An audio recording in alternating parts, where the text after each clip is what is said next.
Hello दोस्तों, the tuition time में आपका स्वागत है। यह क्लास 12 के बच्चों के लिए एग्ज़ाम के बेस पे ओस्टवाल्ड विधि से नाइट्रिक अम्ल बनाने की विधि है। तो आइए इस वीडियो को शुरू करते हैं और इस वीडियो को आप अंत तक देखिएगा, बीच में स्किप मत करिएगा। तो आइए शुरू करते हैं। क्या होता है कि NH3 अमोनिया को वायु के साथ जो होता है उत्प्रेरक कक्ष में भेजा जाता है और उत्प्रेरक कक्ष का जो यह भाग होता है, यह प्लेटिनम की एक जाली लगी होती है जिसका ताप 700 से 800 डिग्री सेल्सियस तक होता है। 700 से 800 डिग्री सेल्सियस तक होता है। तो अब ये जो है, यह क्रिया होने के बाद जो है इसमें से आपको NO प्राप्त होता है और NO जो होता है यह ऑक्सीकारक कक्ष में जाता है और ऑक्सीकारक कक्ष में यह ऑक्सीजन से संयोग कर लेता है और ऑक्सीजन से संयोग करने के बाद जो होता है NO2 यानी नाइट्रोजन डाइऑक्साइड का निर्माण करती है। अब नाइट्रोजन डाइऑक्साइड जो होता है यह अवशोषण कक्ष में जाता है, इसे अवशोषण स्तंभ भी बोलते हैं, ठीक ना। अवशोषण कक्ष या अवशोषण स्तंभ बोलते हैं, इसमें जाता है। तो इसमें जाने के बाद ये क्या होता है कि यह जो होता है यह क्वार्ट्ज पत्थर के टुकड़े लगे होते हैं और इसके ऊपर से यह जो है H2O यानी जल नीचे गिरता रहता है। तो यह जब NO2 इसमें जाता है तो यह भाप बन के सबसे पहले ऊपर जाता है। जब ये ऊपर जाता है तो ऊपर से फिर जब इस पर जल गिराया जाता है, तो जब एक जल गिरता है इस पर तो फिर यह भाप आके नीचे द्रवित होकर बैठ जाती है। तो HNO3 का क्या करती है, निर्माण कर लेती है, फिर इसे क्या कर लेते हैं, अलग कर लेते हैं और बाकी इधर से जो शेष गैसें होती हैं वो बाहर निकल जाती हैं। तो हम बात करते हैं कि यह किस किस बेस पे होता है, किस किस बेस पे होता है। इसके लिए 3 कक्ष की आवश्यकता होती है। वो 3 कक्ष का आपका उत्प्रेरक कक्ष है, ऑक्सीकारक कक्ष है, अवशोषण कक्ष है, जो कि आपको बताया गया है कि यह उत्प्रेरक कक्ष है, यह ऑक्सीकारक कक्ष है और यह जो होता है यह अवशोषण कक्ष होता है। तो अब इसके देख लेते हैं कि किस प्रकार से इसका जो है रासायनिक समीकरण बनता है या किस प्रकार से हमको नाइट्रिक अम्ल का निर्माण होता है। तो देखते हैं क्या होता है। सबसे पहले जब यह आपका होता है NH3 प्लस O2, ठीक है ना, NH3 प्लस O2 को क्या करते हैं, प्लेटिनम की धातु पर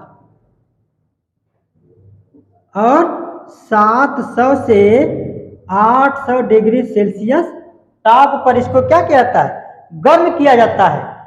जब 700 से 800 डिग्री सेल्सियस ताप पर इसको गर्म किया जाता है तो क्या बनता है, NO प्लस H2O बनता है, ठीक है ना।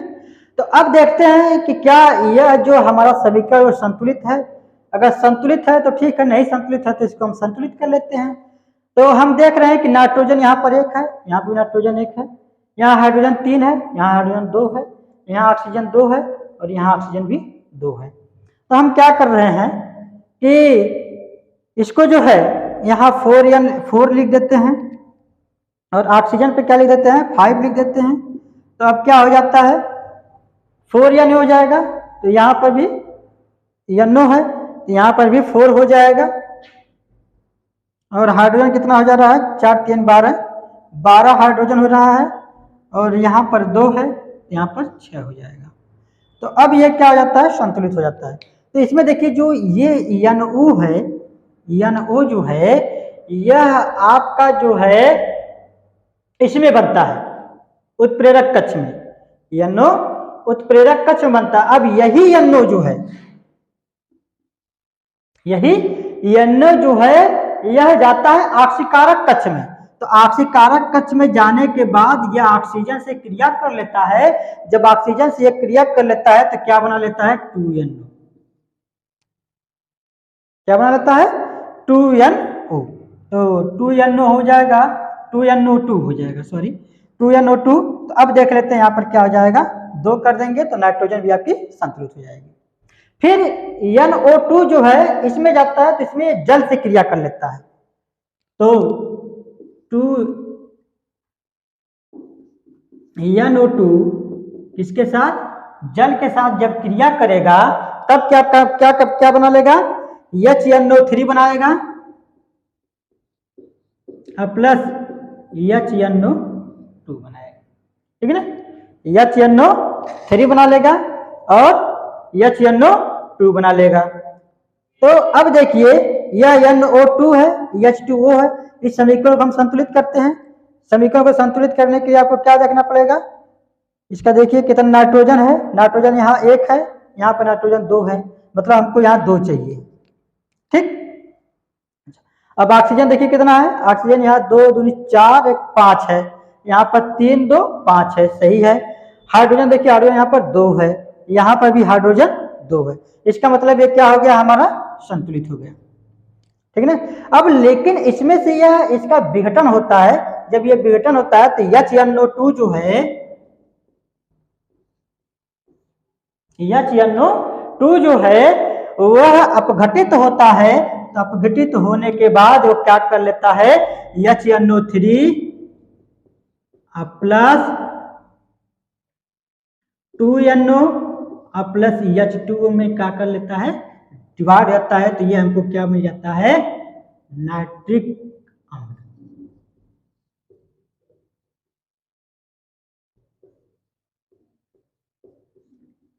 ये हमको क्या मिलता है, नाइट्रिक अम्ल मिल जाता है। तो आशा है कि आपको यह बात समझ में आई होगी, अगर नहीं समझ में आई हो तो एक बार हम फिर से रिवाइज कर देते हैं। आप लोग ध्यान से देखिएगा, क्या करते हैं कि अमोनिया और वायु को उत्प्रेरक कक्ष में प्लेटिनम की लगी जाली पर 700 से 800 डिग्री सेल्सियस ताप पर गर्म किया जाता है या प्रवाहित किया जाता है, तो NO प्राप्त होता है। NO ऑक्सीकारक कक्ष में जाता है तो ऑक्सीजन से संयोग करके NO2 बना लेता है। पुनः NO2 जो होता है यह अवशोषण कक्ष में जाता है, अवशोषण कक्ष में जाने के बाद यह जल से क्रिया करके HNO3 बना लेता है। आप इसे स्क्रीनशॉट ले सकते हैं, स्क्रीनशॉट लेके लीजिए, फिर इसके बाद आगे और हम आपको बता रहे हैं।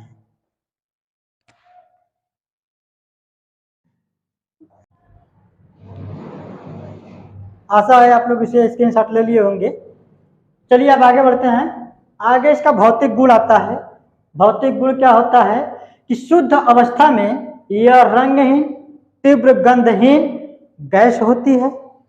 दूसरा होता है इसका क्वथनांक जो होता है वह 78.2 डिग्री सेल्सियस होता है, 78.2 डिग्री सेल्सियस, तथा इसका हिमांक जो होता है -41.3 डिग्री सेल्सियस होता है। अगला है यह जल में विलय होता है। जो आपका नाइट्रिक अम्ल है HNO3 जो होता है यह जल में क्या होता है, जल में विलय होता है, ठीक। और यह अगर त्वचा पे पड़ जाता है तो त्वचा को क्या करता है, जला देता है और फफोले उत्पन्न कर देता है। ये इसका चौथा पॉइंट है। चलिए अब इसका रासायनिक गुण देख लेते हैं।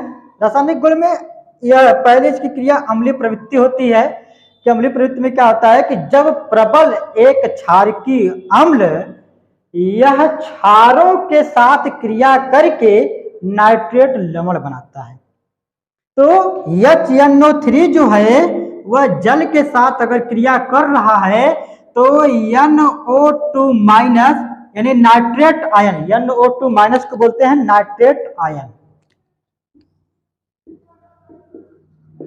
नाइट्रेट आयन, और यह H2O यानी पॉजिटिव। फिर इसके बाद HNO3 जो है वह सोडियम हाइड्रोक्साइड से जब क्रिया करता है तो NaNO3 बनाता है और जल बनाता है, ठीक। यानी NaNO3 को क्या बोलते हैं, सोडियम नाइट्रेट बोलते हैं। इसके बाद दूसरा पॉइंट है उष्मा का प्रवाह। उष्मा का प्रवाह का मतलब अगर 4HNO3 पर उष्मा को प्रवाहित की जाती है, उष्मा दी जाती है तो ये क्या करता है कि अपने अणुओं में क्या कर देता है, विभक्त हो जाता है, टूट जाता है। तो यह हो जाता है 4NO2, गैस जाती है जो ऊपर चली जाती है, यानी ऑक्सीजन भी गैस जाती है और जल बन जाता है। इसी प्रकार तीसरा पॉइंट है ऑक्सीकारक गुण। ऑक्सीकारक गुण में क्या होता है कि यह एक प्रबल अपचायक है तथा अपचायकों के साथ क्रिया पर नवजात ऑक्सीजन देता है। तो 2HNO3 जो है यह 2NO2 प्लस H2O, और यह जो आपका होता है यह नवजात ऑक्सीजन होता है।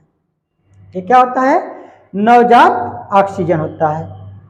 पुनः 2HNO3 को अगर अपक्रिया कराई जाती है तो N2O5 प्लस जल का निर्माण करता है। N2O5 को बोलते हैं नाइट्रोजन पेंटाक्साइड।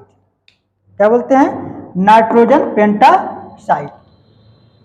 इसे आप इसके हिसाब में लीजिए, फिर आगे हम बात करते हैं इसके बारे में। चलिए इसका उपयोग देख लेते हैं। इसका उपयोग कहाँ कहाँ होता है। पहला है प्रयोगशाला में अभिकर्मक के रूप में। इसका जो प्रयोगशाला में क्या होता है, इसका पहले अभिकर्मक के रूप, इसका उपयोग देख लेते हैं कहाँ कहाँ होता है। प्रयोगशाला में अभिकर्मक के रूप में। दूसरा है चांदी तथा स्वर्ण के शोधन में। चांदी तथा स्वर्ण, स्वर्ण मतलब आप समझते होंगे क्या होता है, सोना होता है, ठीक है ना। इसको धोने के लिए इसका उपयोग किया जाता है, इसका शोध करने के लिए इसका उपयोग किया जाता है। तीसरा है तांबा, कांसा तथा पीतल के जो बर्तन बनाए जाते हैं उसमें डिजाइन करने के लिए इसका विलयन के रूप में प्रयोग किया जाता है। किस रूप में, विलयन के रूप में प्रयोग किया जाता है, विलयन के रूप में, ठीक। चौथा है औषधियों तथा इत्र बनाने में। औषधि और इत्र बनाने में भी नाइट्रिक अम्ल का प्रयोग किया जाता है। इसकी संरचना देख लेते हैं। संरचना जो होती है इसकी इस प्रकार से होती है। यहाँ पर ऑक्सीजन होता है, यहाँ नाइट्रोजन होता है, और इन दोनों ऑक्सीजनों के बीच 130 अंश का कोण बनता है, और इस हाइड्रोजन और इसके बीच में जो बॉन्ड के बीच में होता है 102 अंश का कोण बनता है, और इसके जो बीच की दूरी होती है वो 96 पिकोमीटर होती है, और इसके बीच की दूरी जो होती है वो 140.6 पिकोमीटर होती है। 1 पिकोमीटर बराबर होता है 1 पिकोमीटर बराबर होता है 0.001 नैनोमीटर। ओके दोस्तों, आशा है आपको ये वीडियो पसंद आई होगी। अगर आपको ये वीडियो पसंद आई है तो आप इसे अपने दोस्तों पर शेयर करिए, लाइक करिए, सब्सक्राइब करिए, और इसी तरह हमारे साथ बने रहिए। तब तक के लिए धन्यवाद।